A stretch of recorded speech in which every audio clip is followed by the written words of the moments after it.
Last week, Roberto Silva was dragged out of court in cuffs, sentenced to life without parole. The man who trafficked girls like cargo now wore defeat like chains. I stood beside Maya, my hands still trembling from the stand. Our childhood alien language had cracked his ring. But started as pretend saved her, saved many, in 70 words, just as finally spoke our secret code out loud. Subscribe so you don't miss what's next. When we were 8, Maya and I invented a secret language of taps and whistles, pretending to be aliens sending messages between our bedroom windows. It felt like magic, private, powerful. We called it Zorbalk's code. No adults knew. It became our way to say, I'm scared, or come over without ever speaking. Back then, it was just fun. But somewhere deep, I already knew we'd need it for something bigger one day. One night during a storm, I tapped Melling on the window, our code for fear. Maya rushed over, flashlight in hand, soaked in rain but grinning. We huddled under blankets and whispered Zorbalk phrases like lifelines. That was the night we promised if one of us ever disappeared, we'd use the code to find each other. That silly game became a pact, a lifeline wrapped in nonsense words. And Maya never broke promises. 3 months ago, Maya's Instagram lit up with smiling photos, vacations, beaches, wine. But I saw the captions gloss. Riverside, moon whisper, our alien words. My stomach dropped. I messaged her with Zorbalk's phrases. No reply. That wasn't like her. I showed Elena, her aunt, and she paled. She's not free, she whispered. The bi called it coincidence. I called it a scream. Maya was alive, trapped, and she was using our code to reach me. I met Sarah, Maya's college roommate. Her eyes darted constantly. She said Maya left suddenly. No goodbye. But when I mentioned Zorbalk's, she blinked recognition. She used to mutter weird words. Sarah whispered like a game. Elena and I pressed her for more. She remembered one phrase, Melling by Riverside. My heart raced. It was a location. The bi still brushed it off. Too abstract, they said. But I knew better. That was Maya's map. I tracked the post's GTAs. A property outside Rio, private, fenced, suspicious. Elena said Maya had family in Brazil, but none in that area. I brought it to Agent Chen. He raised an eyebrow. Coincidence, he said. Another dead end. But I spotted the word Glarsh hidden in Maya's tags, our old code for danger. My hands shook. This wasn't fake. Someone else was posting for her, or worse, forcing her to post. We had to act. Elena took me to a church in Sao Paulo. Father Carlos had helped other trafficking survivors. When I showed him Maya's posts, he froze. Those girls, those words, they're calling for help.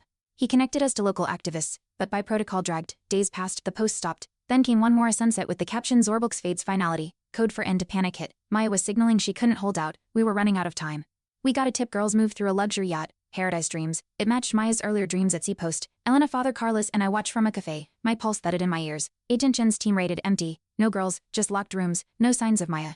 It was a decoy, a sick game. Elena gripped my arm, whispering, they're watching us now. I realized we weren't hunting Silva. He was testing us. We traced a burner phone near the yacht to a villa near the coast. Agent Chen agreed to go in quietly. I stayed back, monitoring. Then I heard shouting, shots. My chest clenched. A girl escaped, barefoot, bruised, screaming Glarsh. It wasn't Maya, but she spoke Zorbalk's. Maya had taught others. My gut twisted. That meant she was alive somewhere deeper, but we'd spooked them.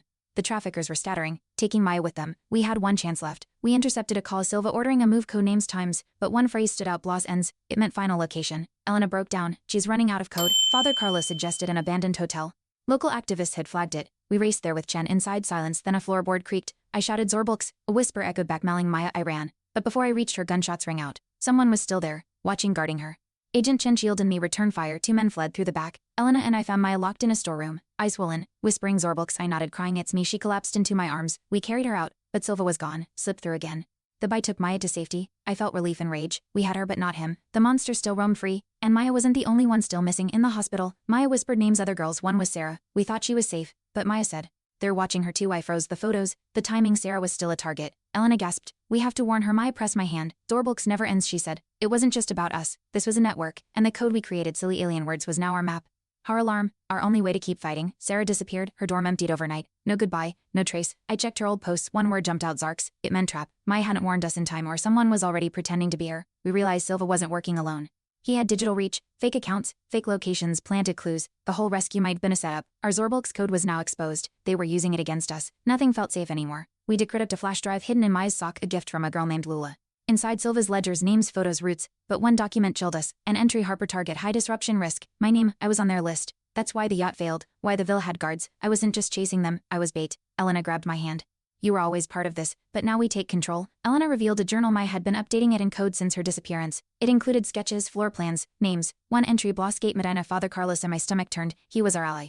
Or so we thought. Maya underlined the phrase, he knows too much. We confronted him. He cried. I tried to save her. They threatened my family. Betrayal blurred everything. But it also opened a door. Father Carlos could lead us straight to Silva. Chen arranged a sting using Father Carlos as a false informant. We leaked a fake Bios gate drop, Rio Airport, Gate 12. Surveillance teams were ready. As predicted, Silva's men arrived. Among them Sarah, alive, dazed, used as bait, or turned. She mouthed help. Maya sent one word through Zorbalk's Sidra split. They pulled Sarah away. But we had footage. Silva appeared, face clear, voice caught. Finally, undeniable proof. The trap turned real. And it worked. Interpol moved fast. With Silva's identity confirmed, rest swept through Brazil, Miami, even parts of Spain. The flash drive Maya smuggled had links, politicians. Police, Elena's church became a rescue hub. Maya, though healing, began decoding posts from other girls. Each Zorbulk's word she spotted was a heartbeat. We weren't chasing ghosts anymore. We had names, locations, survivors. Our childhood game was now a system. One that was saving lives one tap, one word at a time. At Maya's safe house, she showed me new codes: Jark for betrayal, Doma for rescue. Survivors were building on Zorbulks, shaping it into a living language. Sarah, once fragile, now taught it to rescue teens. Elena said, they're writing survival into syntax. I watched them laugh over nonsense words, but each one held meaning, history, pain turned power. The language Silva tried to twist was now a weapon, one he could never understand or silence again. Maya stood before you. End panel. Translating Zorbulk's messages from girls still missing. We created this to survive, she said. Now it's saving others. The panel approved a task force, using coded survivor languages to track trafficking patterns. I watched her, steady and scarred. Sarah squeezed my hand. Elena nodded. From childhood whispers to international policy, our voices mattered. Even nonsense syllables had power when spoken by the right survivors. Especially then, especially now. Weeks later, an anonymous email arrived. Zorbulk's fates. A final taunt, or warning. Agent Chen tracked the IT Madrid. Maya's hands trembled. Silva, it's not done. The email had one line: Gate 7, Zara midnight. We had no Zara in Zorbulks. Maya created it on the spot. Code for trap. Interpol checked the gate, empty, but cameras showed someone watching. A woman unknown. Silva had new players. The fight wasn't over, but neither were we. Interpol flagged the woman from the airport footage, alias Lucia Mendes, real name unknown, but one thing was clear: she'd spoken to Silva weeks before his arrest. Maya suggested a new code: Yerba for unknown threat. We uploaded Lucia's photo with Yerba alert to our survivor network. Within hours, 4 girls responded. They'd seen her in shelters, schools. Lucia was in hiding. She was recruiting. Silva's empire had cracks but also seeds. We weren't dealing with one monster anymore. Elena suggested turning our code public. Make Zorbulks viral, she said. At first, it felt wrong, too sacred. But Maya nodded. If everyone knows it, they can't use it against us. We launched a campaign: symbols, videos, survivor stories. Within days, Zorbulks was trending. Schools asked about it, parents downloaded guides. Silva's shadows couldn't hide in light. Every hashtag was a flare. Every kid whispering Melling could now be heard. Our silence became the loudest resistance. Maya got a message from an old foster home contact. A girl named Casey had scribbled Zark's Glarsh on her notebook: trap in danger.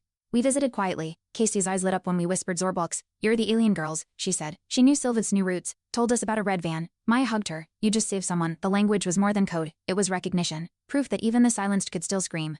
The red van was traced to a warehouse outside Porto Alegre. Interpol moved in fast. 10 girls rescued. One whispered Bios ended. Another said Zorbulks blooms. Each girl had learned the code from others. Survivors teaching survivors. The traffickers tried to isolate them. A word slipped through cracks. Elena wept. They're building a language underground. It wasn't just survival, it was legacy. Every phrase a thread connecting escape, resistance, and the hope of being found. A teacher from Salis contacted Maya. Her student, 8 years old, had drawn symbols on her mathbook. Zorbulks code, she said. It's from my sister. She went away. Maya's face stiffened. Another clue, another child left behind. We traveled there. No foster records, no names matched, but one symbol, 3 dots over a line, matched Maya's old notebook. She smiled faintly. They're not just surviving, she said. They're building something, passing it forward. We have to keep going. Chen warned us. Silva had vanished again. His money's moving through shell accounts, he said. But the girls' symbols kept leading us. As Zark's Doma carving was found in a shelter wall in Lisbon, it meant betrayal near rescue. We doubled security. Maya insisted on visiting. They need to see me, she said. In Lisbon, 3 girls whispered Zorbulks lives. Maya knelt, touched their hands. So do you, she replied. The language had become a shield. Late one night, Maya handed me a notebook. I'm done hiding, she said. Inside were pages of new Zorbulks phrases, mixed with survivor art. This is our dictionary, she smiled. Let's print it. We did. Schools, shelters. Embassies asked for copies. It spread like wildfire. Elena held one, crying. This will outlive him. She was right. Silva's empire was crumbling, but Zorbulks, it was thriving, stronger with every whisper, with every girl who remembered. Interpol arrested a banker in Sao Paulo. He'd laundered Silva's money and gave up his location. Seville, Spain. We landed within hours. Maya wore her old hoodie, the one she's coded as safe. We found Silva in a villa, unarmed, cornered, smirking. Kids with crayons beat you up, I said. He laughed. They'll forget. But Maya stepped forward. Not anymore. She tapped twice on the floor. Zorbulks. This time he understood. This time it was over. Silva was extradited and sentenced to life again. But this time it stuck. Survivors testified, many using Zorbulks. Maya stood in court. Steady, we rewrote the code, she said. It doesn't mean fear anymore, it means fight. Sarah translated for others. Elena held the first printed Zorbulks guide in her lap. Jen nodded silently. Justice had a new language now, and this time, no one would misinterpret its meaning. Especially not the ones who's tried to silence it. I sat by Maya as she taught Zorbulks to a classroom of volunteers. This is Melling, she said, tapping twice. Fear, the word that once chained us. Now, it was being studied, respected. I watched her smile, no longer haunted. My eyes welled up. You built this, I whispered. She shook her head. We did. Our silly code, born from boredom, had become armor, a dictionary of resistance, and somehow, through all the horror, we had survived. Back in my apartment, I framed Maya's old notebook. The one with doodles of alien planets and nonsense phrases. I used to laugh at our code. Now, it was in courtrooms and classrooms. I touched the glass. Zorbulks lives, I whispered. Not just the words, but what they stood for: trust, survival, sisterhood. Elena called it legacy. Sarah called it healing. I just called it ours. From fantasy to lifeline, from silence to signal, we wrote our ending. Back in my apartment, I framed Maya's old notebook. The one with doodles of alien planets and nonsense phrases. I used to laugh at our code.